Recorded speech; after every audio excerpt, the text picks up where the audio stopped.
प्राचीन समय की बात है। किसी नगर में चंद्र नाम का युवक रहता था। पेशे से चंद्र एक किसान था और कुछ बीघे जमीन ही उसकी कुल संपत्ति थी। उस जमीन पे जो फसल उगती थी उससे उसके परिवार का गुजर बसर होता था। जिस साल फसल अच्छी हो जाती थी वो साल चंद्र के लिए खुशी का साल होता था, लेकिन जिस साल फसल अच्छी नहीं होती थी उस साल उसके परिवार को बड़ी ही दिक्कतों का सामना करना पड़ता था। समय अपनी रफ्तार से आगे बढ़ रहा था और चंद्र अपनी जमीन पर पैदावार बढ़ाने के लिए हर संभव प्रयास करता रहता था। लेकिन चंद्र का एक पड़ोसी था। उसके पास कुछ गायें थी और गायों के कुछ बछड़े थे।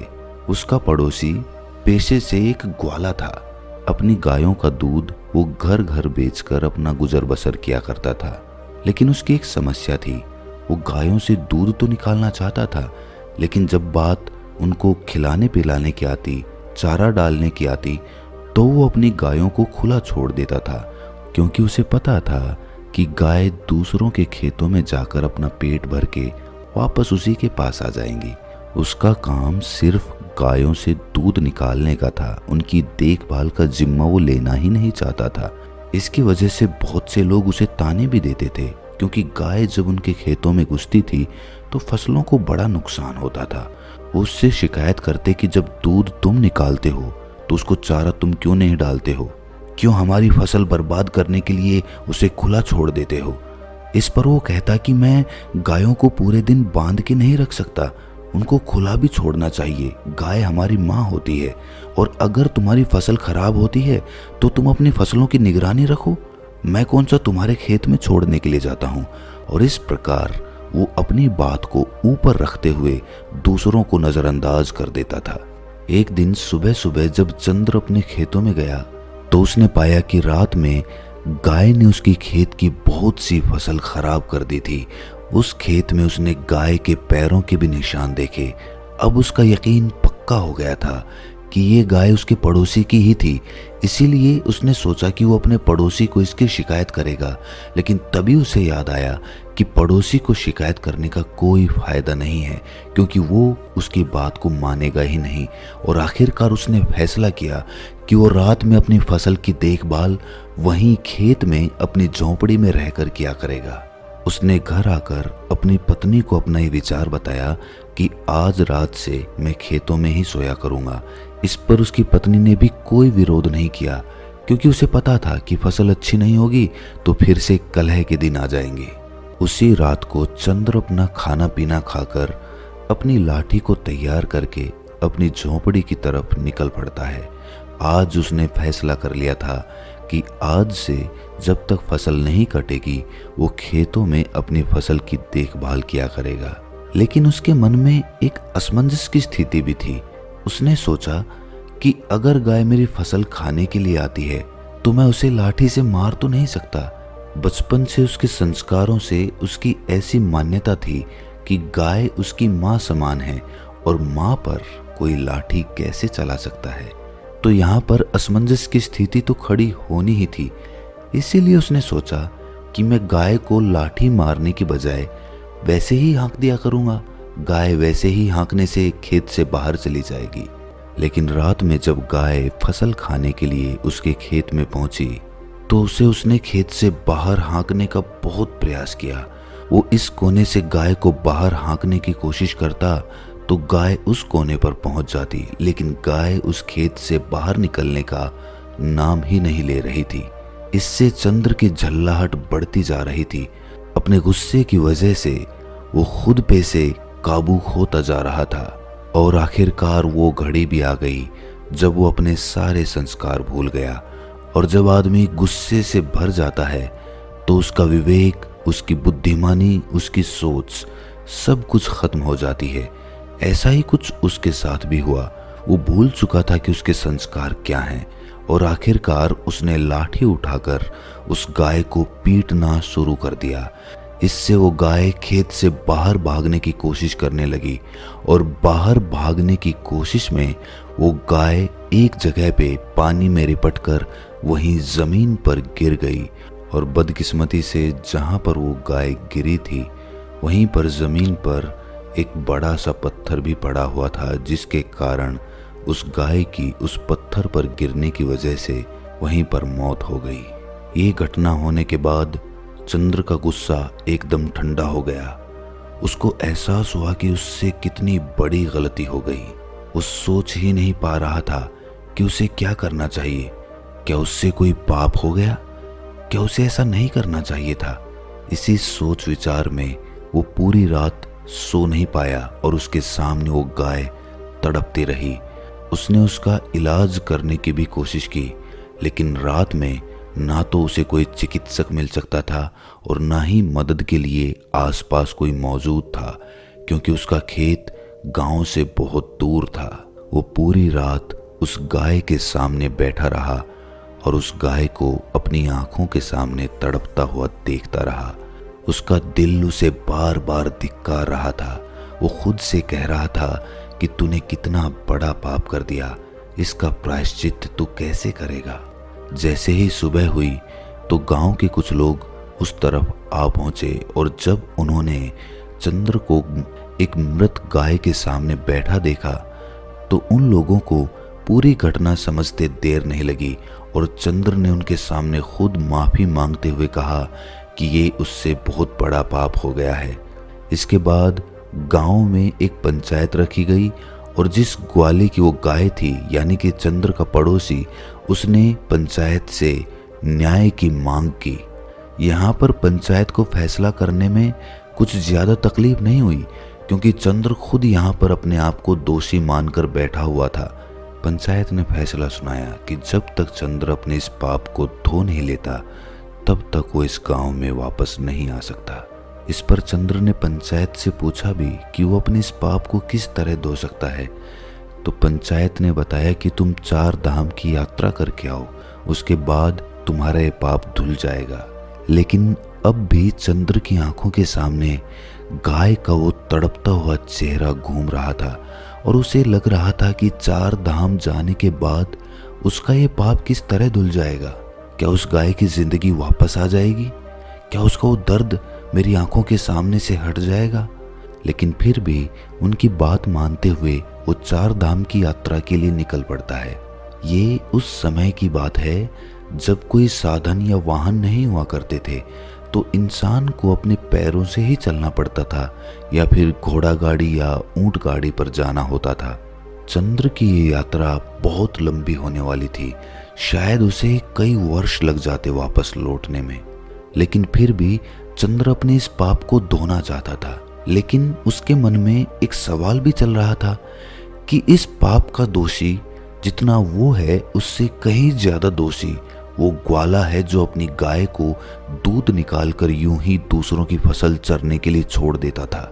ये सिर्फ उसके मन का एक सवाल था, लेकिन इस सवाल को वो वहां पर किसी से पूछ नहीं सकता था।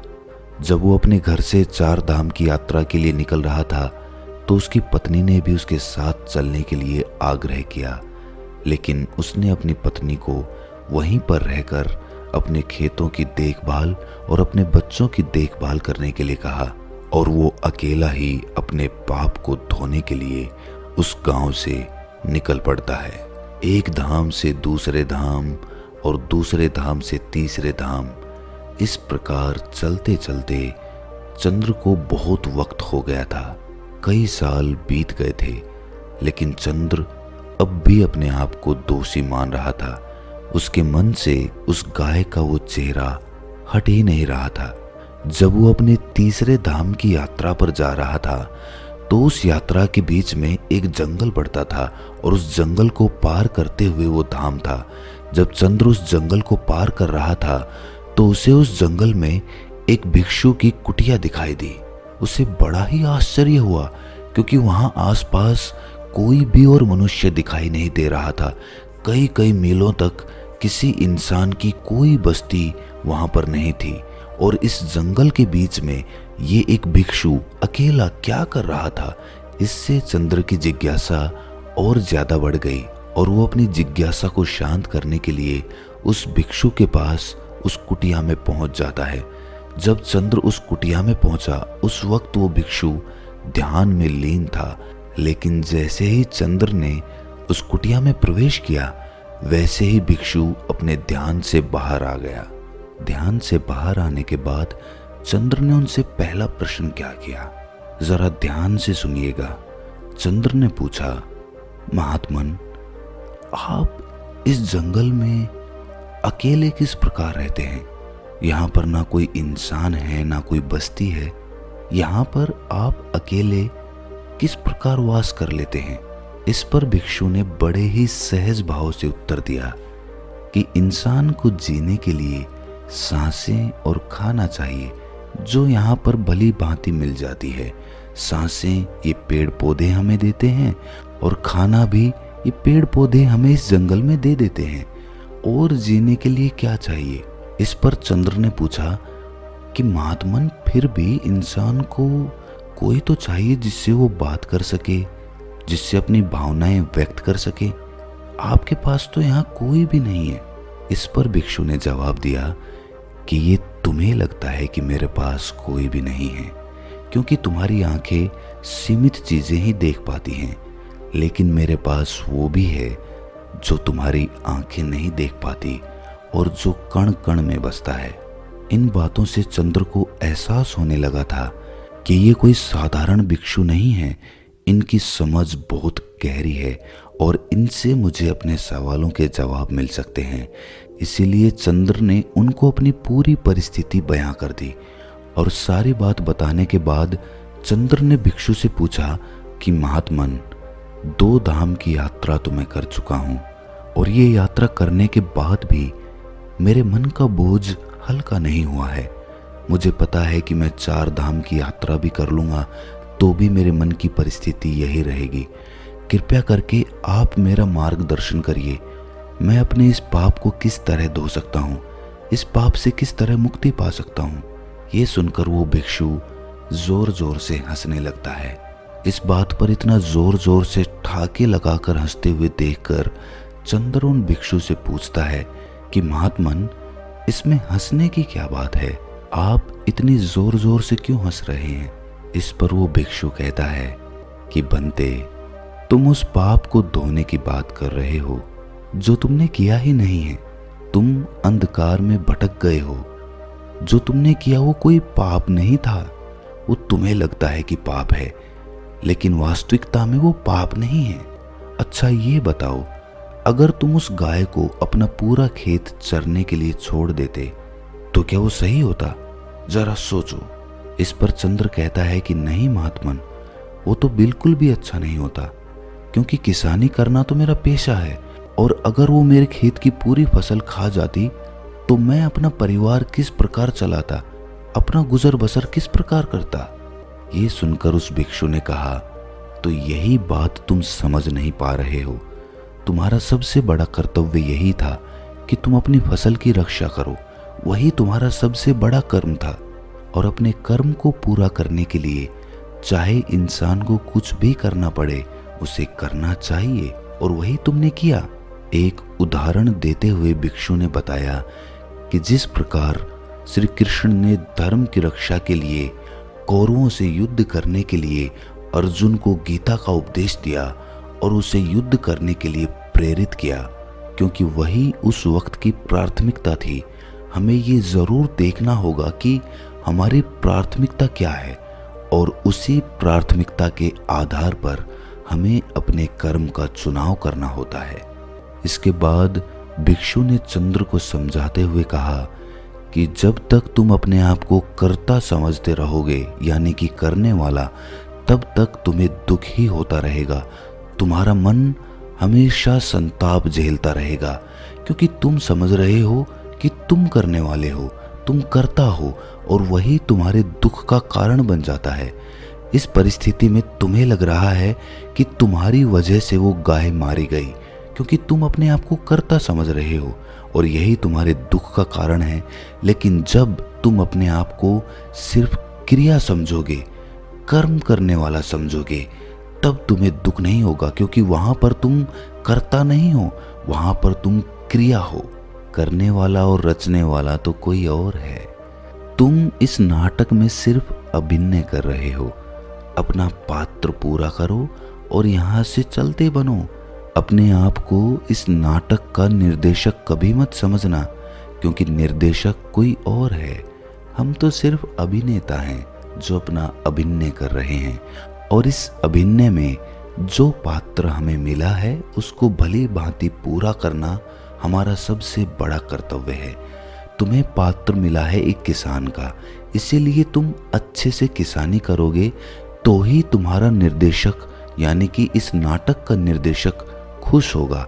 अगर तुम अपना अभिनय अच्छा नहीं करोगे तो उस निर्देशक को कभी अच्छा नहीं लगेगा। इसीलिए तुमने कुछ गलत नहीं किया, तुम अपनी किसानी का पात्र बहुत अच्छे से निभा रहे थे। लेकिन वो कहते हैं ना कि संशय आत्मा विनाश्यति, यानी कि जिस मन में शक पैदा हो जाता है, जिस आत्मा में संशय पैदा हो जाता है, वो अपने विनाश पर पहुंच जाती है, वो खुद का विनाश कर लेती है। और यही तुमने किया। तुम्हारे मन में द्विधा उत्पन्न हो गई कि मैं किसानी करूं या मैं उस गाय के प्रति अपना कर्तव्य निभाऊं। और जहां पर आदमी में संशय आ जाता है वहां पर उसका विनाश निश्चित हो जाता है। एक आखिरी सवाल जो चंद्र ने उन भिक्षु से पूछा वो बहुत गहरा था, जरा ध्यान से सुनिए। चंद्र ने पूछा कि महात्मन, जो कर्म हम करते हैं हमें उसका फल किस प्रकार मिलता है? अगर मैंने कुछ गलत किया ही नहीं तो मैं यहाँ पर प्रायश्चित क्यों भोग रहा हूँ? और अगर मैंने अपना कर्तव्य निभाया है, अगर मैंने अपना कर्म पूरा किया है, तो मैं यहाँ पर दुख क्यों झेल रहा हूँ? मेरा मन इतनी उत्पीड़न से क्यों भरा हुआ है? इस पर बौद्ध भिक्षु ने उसे समझाते हुए कहा कि जब तुम जमीन में कोई बीज डालते हो फसल उगाने के लिए, तो तुम्हें कैसे पता चलता है कि तुम्हारी फसल कौन सा फल देगी? ये सुनकर चंद्र ने जवाब दिया कि महात्मन, ये तो बीज डालने के कई महीनों बाद पता चलता है कि ये फसल कौन सा फल देने वाली है। जब तक हमें ये पता नहीं चलेगा कि ये बीज किस पेड़ का है, तब तक हमें कैसे पता चल सकता है कि ये पेड़ कौन सा फल देने वाला है? ये सुनकर भिक्षु मुस्कुराते हुए कहने लगे कि जिस प्रकार बीज को जमीन में डालने पर हमें पता नहीं होता है कि वो कौन सा फल देगा, उसी प्रकार कर्म करते हुए हमें ये पता नहीं होता कि इस कर्म का फल हमें किस प्रकार मिलेगा। हो सकता है उस कर्म का फल मिलने में कुछ देरी हो जाए, लेकिन उस कर्म का फल मिलता जरूर है। लेकिन इंसान में उतना संयम नहीं रहता, वो इतनी दूर दृष्टि नहीं रखता, वो इतना सोच ही नहीं पाता। उसे तो अपने कर्मों का फल तत्क्षण चाहिए। वो तो ये चाहता है कि जैसे ही मैं अपना कर्म करूं वैसे ही मुझे अपना फल मिल जाए। लेकिन ऐसा जिंदगी के किसी पैमाने पर नहीं होता है। कोई भी विद्यार्थी जब मेहनत करता है तो कई साल बाद उसे उस विद्या का परिणाम मिलता है। अगर कोई विद्यार्थी ये सोचे कि आज मैं ये पूरी पुस्तक पढ़ लेता हूँ और कल ही मैं परीक्षा में बैठ जाऊँ, तो ऐसा हो नहीं सकता है। उसे सालों साल अभ्यास करना पड़ता है, और उस अभ्यास का फल उसे कब मिलेगा उसे ये पता भी नहीं होता है। लेकिन फिर भी इंसान ये समझ नहीं पाता और हमेशा अंधकार में भटकता रहता है। अपनी बात खत्म करते हुए भिक्षु ने कहा कि तुम अब अपने गांव लौट जाओ। तुम्हें 4 धाम की यात्रा करने की कोई ज़रूरत नहीं है। तुम अच्छे से गांव में जाकर अपना कर्म करो और वहां पर अपने परिवार की देखभाल करो। यही तुम्हारा अभिनय है और यही तुम्हारा पात्र है जो तुम्हें इस जीवन में निभाना है। ये सुनकर चंद्र कहता है, लेकिन महात्मन, पंचायत ने मुझे दोषी पाया है और जब तक मैं अपनी सजा पूरी नहीं कर लेता, यानी कि अपना पाप नहीं धो लेता, तब तक मैं कैसे वापस जा सकता हूँ? ये तो धोखा होगा, छल होगा, जिसका परिणाम मुझे बाद में भोगना होगा। इस पर वो भिक्षु कहता है कि तुम एक बार अपने गांव में जाओ, वहां की परिस्थिति बहुत कुछ बदल चुकी होगी। वो गांव अब वैसा नहीं रहा होगा जैसा कि तुम छोड़ कर आए थे, क्योंकि तुम अपने कर्म अच्छे से कर रहे थे और उन कर्मों के परिणाम अब वहां पर तुम्हारे परिवार को मिलने शुरू भी हो चुके होंगे। जाओ, इस चीज को अपनी आंखों से देखो और कर्मों के इस विधान को भली भांति समझो। ये सुनकर चंद्र अपनी यात्रा के बीच से ही वापस अपने गांव में लौट आता है और गांव में लौटकर वो क्या देखता है कि उसका वो ग्वाला पड़ोसी जो गायों को यूं ही छोड़ देता था, उसके पास अब एक भी गाय नहीं थी और दूसरी तरफ उसके परिवार के नाम पर गांव में एक गौशाला बनी हुई थी, जहां पर गांव के लोग अपनी श्रद्धा से कुछ ना कुछ गायों को खाने के लिए चारा भेंट में देते रहते थे। ये दृश्य देखकर चंद्र आश्चर्यचकित रह गया। उसे समझ नहीं आया कि ये किस प्रकार हुआ।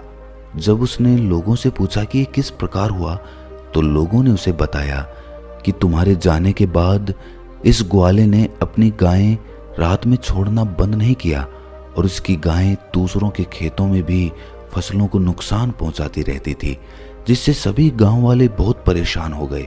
और आखिरकार एक दिन पंचायत हुई और पंचायत ने ये निर्णय किया कि चंद्र से कुछ गलत नहीं हुआ था।